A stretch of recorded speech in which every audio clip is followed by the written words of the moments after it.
Hello दोस्तों, welcome back to Hindi वार्ता साहित्य चैनल में आपका स्वागत है।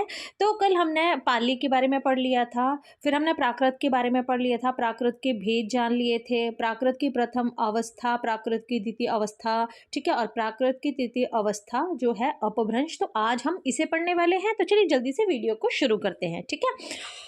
बात करें अपभ्रंश की, तो अपभ्रंश मध्यकालीन आर्य भाषा की तीसरी अवस्था मानी जाती है। तो पहली कौन सी मानी जाती है? तो हमने बोला था प्राकृत की जो प्रथम अवस्था है वो पाली मानी जाती है, ठीक है। कौन सी मानी जाती है पहली? एक मिनट में पेन ले लूं साथ में, ठीक है। तो जो प्रथम है वो आपकी पाली मानी जाती है, ठीक है। द्वितीय जो है वो आपकी प्राकृत मानी जाती है, और तृतीय जो है वो आपकी अपभ्रंश मानी जाती है, ठीक है। मोस्ट इंपॉर्टेंट है, ठीक है, थोड़ा ध्यान रखिएगा। चलिए आगे चलते हैं। तो यहाँ से हमने किया कि अपभ्रंश मध्यकालीन और आधुनिक आर्य भाषाओं के बीच की कड़ी मानी जाती है। मोस्ट इंपॉर्टेंट है, ये क्वेश्चन आ चुका है बहुत बार, तो ध्यान रखिएगा कि आपसे पूछा जाता है कि आर्य भाषाओं के बीच की, या तो मध्यकालीन और आधुनिक आर्य भाषाओं के बीच की कड़ी कौन सी मानी जाती है? तो अपभ्रंश को माना जाता है, ठीक है, अपभ्रंश को माना जाता है। भाषा के अर्थ में अगर इसका प्रयोग देखें कब से होने लगा था, तो प्रयोग जरूर याद रखिएगा कि अगर भाषा के अर्थ में, जब हमने भाषा के अर्थ में अपभ्रंश को प्रयोग करना शुरू किया था, वो 6ठी शताब्दी से शुरू कर दिया था, ठीक है। तो यहाँ से भी क्वेश्चन बहुत बार बना है आपका कि अपभ्रंश को अभंस, ग्रामीण भाषा, देसी भाषा, आभीर, अभिरोक्ति आदि नामों से जाना जाता है। ये सारे ही नाम आपके जो हैं ये क्या हैं? अपभ्रंश के हैं, ठीक है।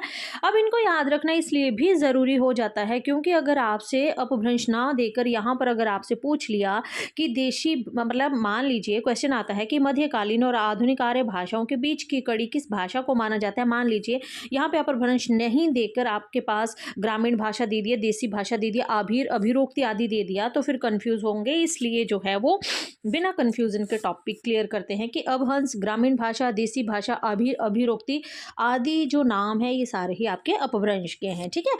तो चलिए, अपभ्रंश तत्सम शब्द है, तो हमने तत्सम शब्दों की बात कर ली है कि तत्सम शब्द ऐसे शब्द होते हैं जो संस्कृत से आते हैं और वैसे ही उनको प्रयोग कर लिया जाता है, ठीक है।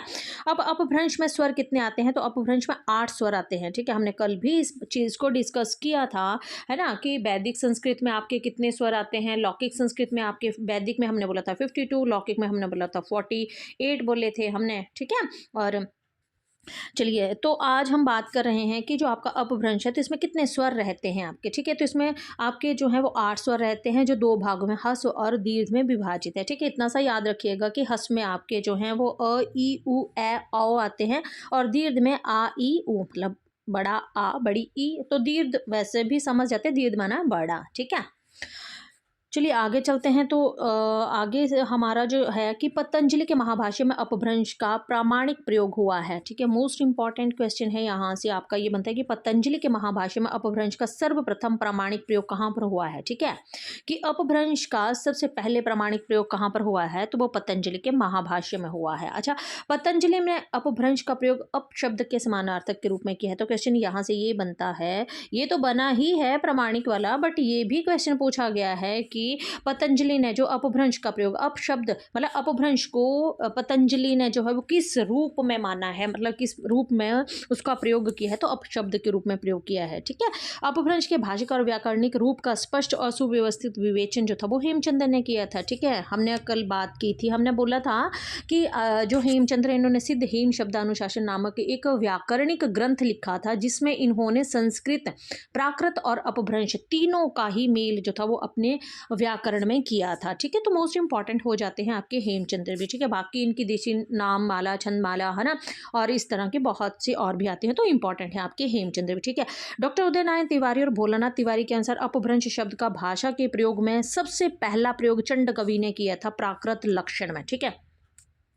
हमने बोला था प्राकृत प्रकाश आएगा तो आपका वर रुचिक आएगा, ठीक है। प्राकृत प्रकाश आएगा तो आपका वर रुचिक आएगा, प्राकृत व्याकरण आएगा तो हेमचंद्र का आएगा, और प्राकृत लक्षण आएगा तो आपका चंड कवि का आएगा। इंपॉर्टेंट है, ध्यान जरूर रखिएगा, ठीक है। प्राकृत, प्राकृत से हमारी 3 चीजें निकल कर आती हैं। मैंने बोला प्राकृत प्रकाश अगर बोलेंगे तो वर रुचि का है, ठीक है। एक बार अगर यहाँ लिख दूं तो मतलब ना वीडियो काफी लंबा हो जाएगा, ठीक है। प्राकृत प्रकाश की अगर बात करें तो आपका आता है वर रुचि का, ठीक है। प्राकृत यार ये राइटिंग क्या बन रही है, प्राकृत व्याकरण की बात करें तो आपका आता है हेमचंद्र का, ठीक है।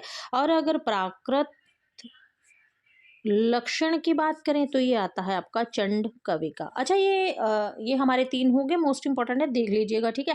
चंड कवि की अगर बात करें तो इन्होंने क्या किया था कि अपभ्रंश शब्द का भाषा के अर्थ में सबसे पहला अगर प्रयोग देखते हैं तो हम इसी में ही देखते हैं आपके चंड कवि जो हैं, ठीक है। चलिए अगर शुक्ल का देखें, मोस्ट इंपॉर्टेंट आपके शुक्ल, तो शुक्ल क्या कहते हैं कि अपभ्रंश नाम सबसे पहले बल्लभी के राजा धारसेन द्वितीय के शिलालेख में मिलता है, जिसमें उसने अपने पिता गुहसेन, है ना, जिनका समय विक्रमी संवत 650 से पहले को संस्कृत, प्राकृत और अपभ्रंश तीनों का कवि मानते हैं, ठीक है। हमने संस्कृत, प्राकृत और अपभ्रंश तीनों का पहला कवि शुक्ल किसे मानते हैं, तो गुहसेन को मानते हैं। जबकि हमने बोला कि आपके जो हेमचंद्र हैं उन्होंने सिद्ध हेम शब्दानुशासन एक व्याकरणिक ग्रंथ लिखा था, जिसमें उन्होंने जो है वो तीनों भाषाओं का समावेश जो था उसमें किया था, ठीक है, संस्कृत, प्राकृत और अपभ्रंश का, ठीक है। तो यहाँ से हमारा डाउट जो है वो बिल्कुल क्लियर हो चुका है। चलिए अब मैं जिस चीज़ की बात कर रही थी कि विद्वानों द्वारा अपभ्रंश के लिए प्रयुक्त शब्द कौन कौन से हैं, देखिए देखिए आचार्य दंडी अभीरों की भाषा या अभीर इसको कहते हैं। विद्वान बोलते हैं कि देखिए ये बोलते हैं अपभ्रंश के लिए प्रयुक्त शब्द,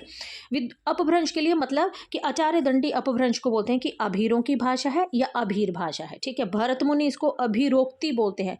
भरत मुनि अपभ्रंश को अपभ्रंश ना बोलकर अभिरोक्ति बोलते हैं। बागभट्ट और हेमचंद्र इसको ग्राम भाषा बोलते हैं, ठीक है। कीथ ने अपभ्रंश का संबंध अभीरों तथा गुज्जरों से माना है। ये क्वेश्चन जो है वो यहाँ से बन चुका है, वेरी वेरी इंपॉर्टेंट है आपका, ये बन चुका है, ठीक है।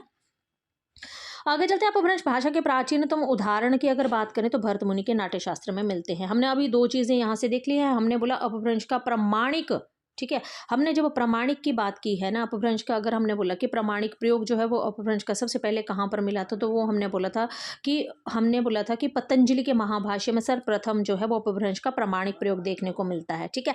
फिर हमने दूसरी बात यहाँ पे की कि अगर उदाहरण की बात करें, ठीक है, अपभ्रंश भाषा के प्राचीन उदाहरण की बात करें तो भरत मुनि के नाट्य शास्त्र में मिलता है, ठीक है। होप आपका डाउट क्लियर हो गया होगा। रुद्र ने काव्य अलंकार में जिन 6 भाषाओं को उल्लेख किया है तो उसमें अपभ्रंश भी शामिल है, ठीक है। तो 2 क्वेश्चन बन गए यहाँ से। रुद्रट ने काव्य अलंकार किसकी है, रुद्रट की है। काव्य अलंकार आपका एक रुद्रट का आता है तो एक आपका भामा का भी आता है। मोस्ट इंपॉर्टेंट है, दोनों ही संस्कृत के आचार्य हैं, मोस्ट इंपॉर्टेंट है, ठीक है। तो रुद्रट ने काव्य अलंकार में मतलब देखिए ना, रुद्रट ने जो है वो 6 भाषाओं का उल्लेख किया है। इन्होंने अपने काव्य अलंकार में 6 भाषाओं का प्रयोग किया, जिसमें आपका जो अपभ्रंश है वो भी एक रहता है, ठीक है। उसके बाद आते हैं आपके भामा, तो भामा का जो है उनका भी काव्य अलंकार आता है, ठीक है। दामोदर पंडित ने उक्ति व्यक्ति प्रकरण में कौशल की भाषा को अपभ्रष्ट कहा है, ठीक है। किस भाषा को कहा है, कौशल, मतलब जो कौशल शब्द आएगा तो उसका संबंध सीधा दामोदर पंडित से रख लीजिएगा, दैट्स इट, बात क्लियर, ठीक है। तो दामोदर पंडित ने उक्ति व्यक्ति प्रकरण किसकी है, दामोदर पंडित की है, ठीक है। जब हम गद्य साहित्य पढ़ना शुरू करते हैं तब हम इन चीज़ों को पढ़ते हैं। स्वयंभू ने अपभ्रंश को अपनी रामायण में अवहथ कहा है, ठीक है। आपको पता है स्वयंभू ने जो ग्रंथ लिखे हैं, है ना, स्वयंभू पौमचर्यु और रिठ नेमिचर्यु जो है इन्होंने लिखा है। तो स्वयंभू जो है ना, तो मतलब स्वयंभू ने जो इसे वैसे अगर देखा जाए तो इसे जो जैनी रामायण भी इसको कहा जाता है, ठीक है। वो हम आगे जब हम आदिकाल पढ़ने शुरू करेंगे तो मैं आपको बहुत अच्छे से इसको बताऊंगी वहाँ पर अभी हम ये करेंगे कि जो इन्होंने रामायण लिखा है, अपभ्रंश को अपनी रामायण में इन्होंने क्या कहा है, अबहत कहा है, ठीक है, किसको, अपभ्रंश को, ठीक है। ग्रेसन, पिशेल, भंडारकर, चटर्जी, वूलर आदि विद्वानों अपभ्रंश को देश भाषा माना है, जबकि कीथ, याकोबी, ये जूल ब्लाक, फिर अल्सडाफ आदि विद्वानों ने अपभ्रंश को देश भाषा नहीं कहा है। तो इंपॉर्टेंट है कि देश भाषा किस किसने कहा है, ग्रेसन, पिशेल, भंडारकर और चटर्जी और ब्लूनर ने कहा है, ठीक है। ये अपभ्रंश को अपभ्रंश नहीं बल्कि देश भाषा कहते हैं, जबकि आपके ये बाकी जो आते हैं ये अपभ्रंश को देश भाषा नहीं मानते हैं, ठीक है। महाकवि कालिदास की कृति है विक्रमो और विषय के चतुर्थ अंक में अपभ्रंश के कुछ छंद भी मिलते हैं। तो हम अपभ्रंश पढ़ रहे हैं तो ऑब्वियस इसकी थोड़ी सी मतलब एक कंसेप्ट जो है वो क्लियर करना भी जरूरी हो जाता है, ठीक है। उसके बाद अगर हम करें, विष्णु धर्मोत्तर पुराण में अपभ्रंश भाषा के लिए अपभ्रंश शब्द का प्रयोग किया गया, तो इसको आप सरसरी एक बार पढ़ लीजिएगा, अभी मैंने देखा नहीं है इसको पेपर में कहीं पर भी। मध्य देशीय या शॉर्टसैनी अपभ्रंश को उस समय की परिनिश्चित भाषा भी माना गया है। अब मोस्ट इंपॉर्टेंट आपका यहाँ से ये भी आ जाता है, सिद्धों की अपभ्रंश रचनाओं का संपादन हरप्रसाद शास्त्री ने किया है, ठीक है। हरप्रसाद शास्त्री ने बोध, गान और दोहा, ठीक है, इनकी ये रचना आती है, ठीक है। कौन सी आती है, बोध, गान ओ दोहा, ये आती है आपकी हरप्रसाद शास्त्री। तो हरप्रसाद शास्त्री ने सिद्धों की अपभ्रंश रचनाओं का संपादन भी किया है, ठीक है। अपभ्रंश के भेदों के बारे में विवाद भी सबसे ज़्यादा रहे हैं। तो देखते हैं विद्वान क्या कहते हैं कि विभिन्न विद्वानों के अनुसार अपभ्रंश के भेद देखते हैं। ये बहुत इंपॉर्टेंट है, ठीक है। यहाँ से क्वेश्चन जो है वो बने हैं, इसलिए बता रही हूँ कि इंपॉर्टेंट है ये। यहाँ से क्वेश्चन जो है वो नेट में पूछे गए हैं, कूट में लगाने के लिए भी पूछा जाता है। अब मतलब अब अगर हम सोचें कि कूट में हमने ए का आंसर देख लिया, ए का ए है, इसका है, तो अब सबका ही ए दिए जाता है। मैं ये भी आपको बता दूँ, ठीक है। इसलिए जब भी पढ़ें तो बहुत अच्छे से उसको कर लें कि विद्वान है पुस्तक है और अपभ्रंश के भेद है। विद्वान नामी साधु जो है ये उपनागर, आभीर और ग्राम्य अपभ्रंश के भेद मानते हैं, ठीक है। मार्कंडे जो है इन्होंने इनकी पुस्तक है प्राकृत सर्वस्व। देखिए हम पीछे बात करके आए थे, हमने बोला था प्राकृत व्याकरण की बात हमने की थी, हेमचंद्र का आया था। फिर हमने प्राकृत प्रकाश की बात की थी, वररुचि की आया था। फिर हमने प्राकृत लक्षण की बात की थी, वो हमारा आया था आपका चंड कवि का। और अब हम बात कर रहे हैं प्राकृत सर्वस्व की, तो वो आएगा आपका मार्कंडे का, ठीक है।